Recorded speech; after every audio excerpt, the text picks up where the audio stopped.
Récemment, la ville de Sevran a fait une campagne d'affichage visant à lutter contre le logement indigne. Ce combat étant déjà celui des bâtisseurs d'égalité, ces derniers ont été contactés par certains élus de la ville pour s'associer dans leur combat. Ce fut le cas de Mireille Saki, conseillère municipale de la majorité, qui avait souhaité rencontrer une famille sinistrée. Plus récemment, c'est M. Geffroy, conseiller municipal de l'opposition, qui a également souhaité prendre la parole au micro des bâtisseurs d'égalité sur ce sujet. Voici son interview. Bonjour, Sullivan, porte-parole des bâtisseurs d'égalité. Je suis aujourd'hui en compagnie de M. Philippe Geffroy, conseiller municipal de la ville de Sevran et candidat aux prochaines élections municipales en mars 2020. Bonjour M. Geffroy. Bonjour Sullivan Jous. Alors les bâtisseurs d'égalité ont fait de la lutte contre l'insalubrité l'une de leurs priorités.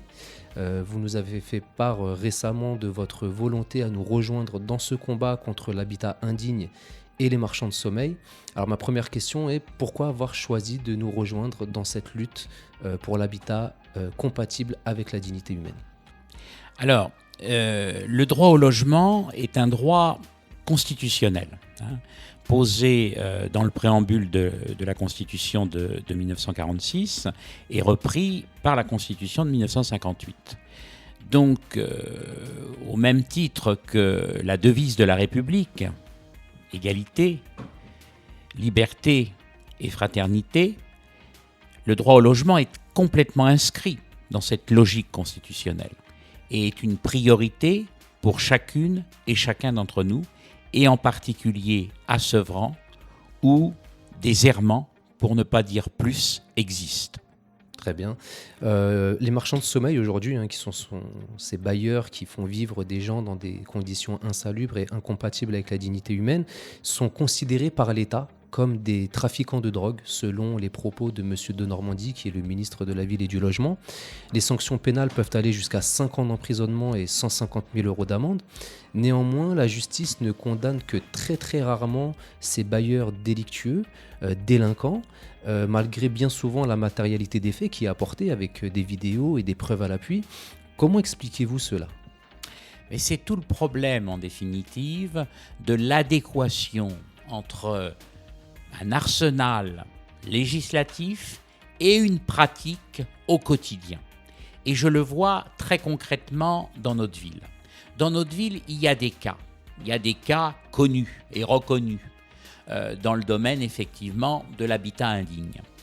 Et ces cas ne sont pas sanctionnés parce que où on ferme les yeux, où on n'a pas de volonté politique de lutter contre, où on laisse faire complètement.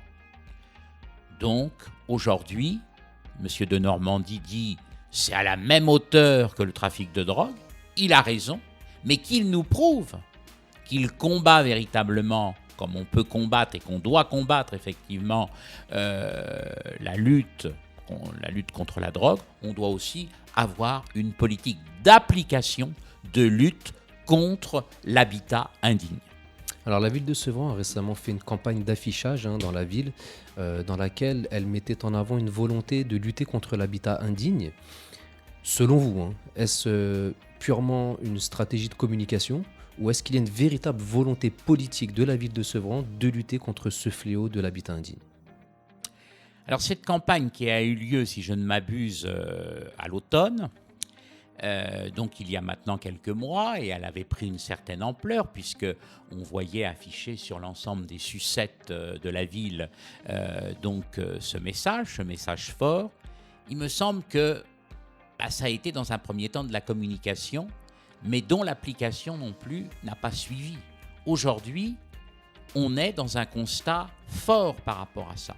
Certes, on a mis en place, et c'est ce que disait la communication, ou voulait faire croire la communication, 2 délibérations au conseil municipal, votées d'ailleurs à l'unanimité des groupes politiques, et dont moi-même, en tout premier lieu, sur le permis de diviser et sur le permis de louer.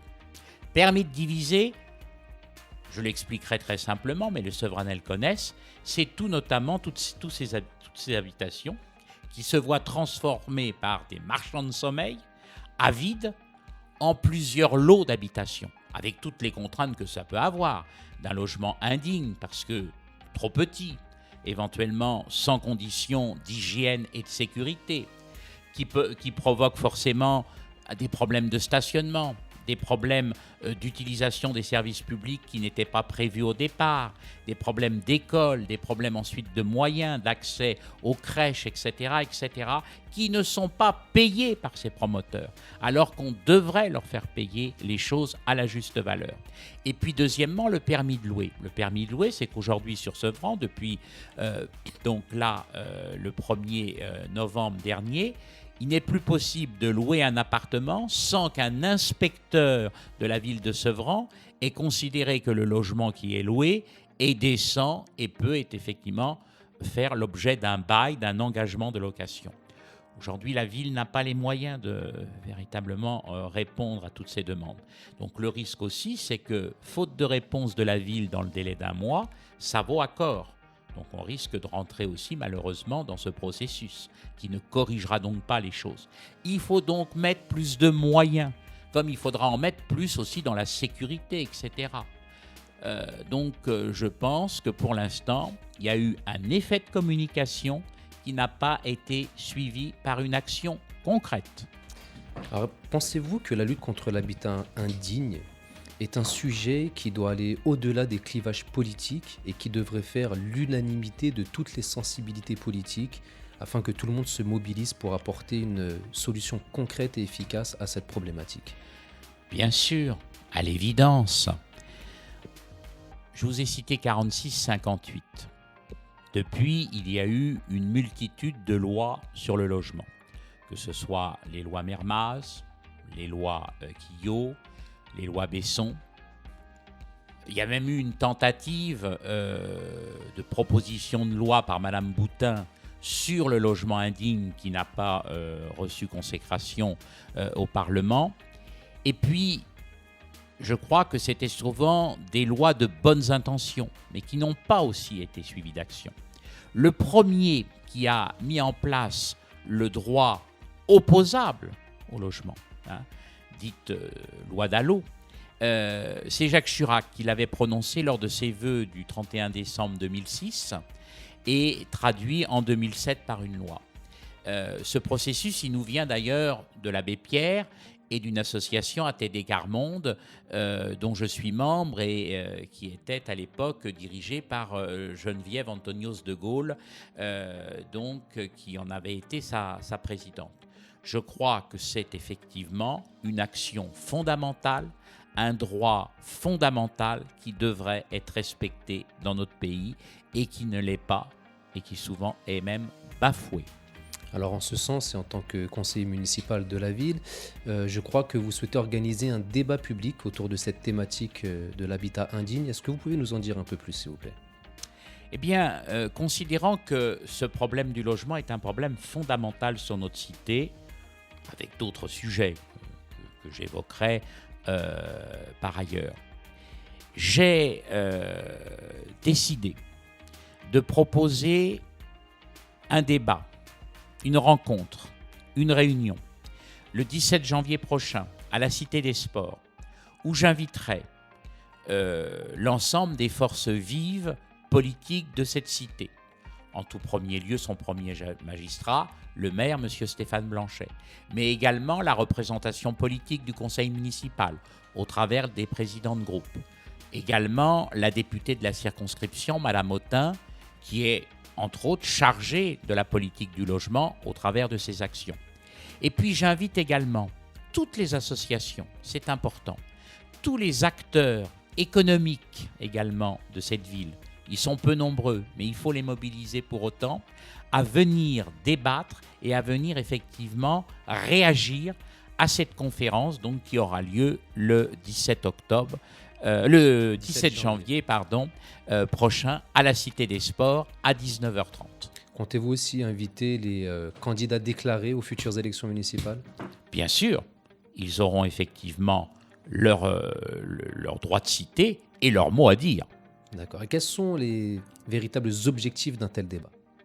Alors, les objectifs d'un tel débat, c'est premièrement faire prendre conscience qu'il y a un droit, que ce droit dans notre cité, il n'est pas respecté à tous les niveaux et que par ailleurs, la ville compte 42-44%, on ne sait pas exactement, de logements sociaux.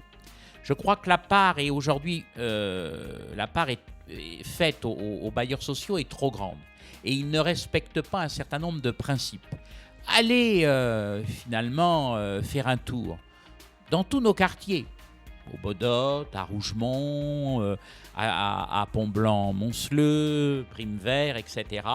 Et on voit effectivement que la concentration quelquefois des logements a fait qu'ensuite les bailleurs, pour des problèmes souvent d'ordre budgétaire, n'ont pas suivi leurs prescriptions en matière de logement.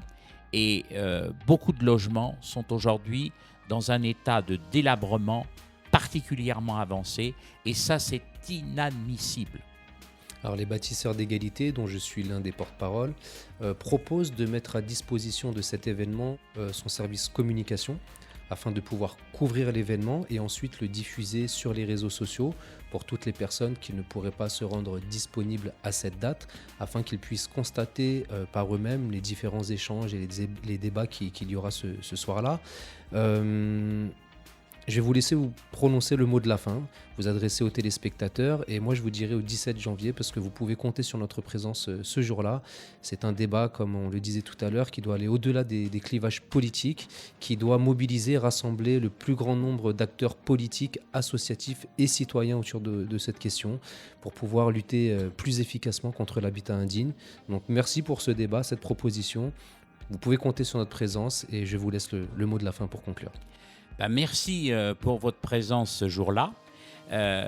Comme nous sommes au début d'une année nouvelle, je souhaite présenter tous mes vœux aux Sevranaises et aux Sevranais, leur souhaiter une bonne année 2020 dans la dignité.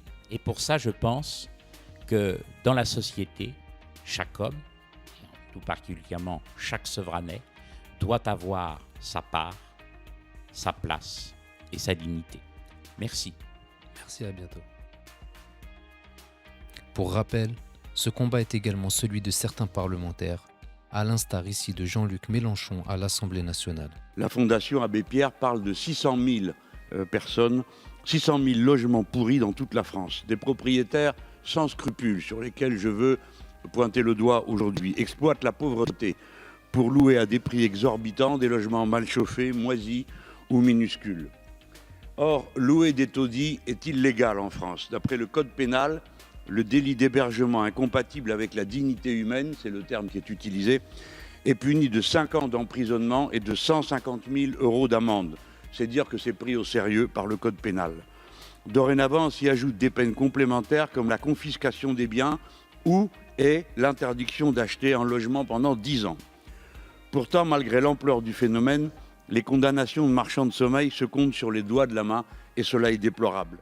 La vérité est que l'habitat indigne, lorsque nous en avons connaissance, vous, moi, n'importe qui dans cet hémicycle, nous soulève de dégoût et de tristesse pour les pauvres gens qui y sont condamnés et pour l'exploitation dont ils font l'objet. Monsieur le ministre, faites entendre une voix ferme pour faire comprendre à ceux qui s'en rendent coupables qu'ils seront bientôt châtiés. Rendez-vous le 17 janvier 2020 à 19h30 à la Cité des Sports Gaston Bussière, en espérant vous voir très nombreux.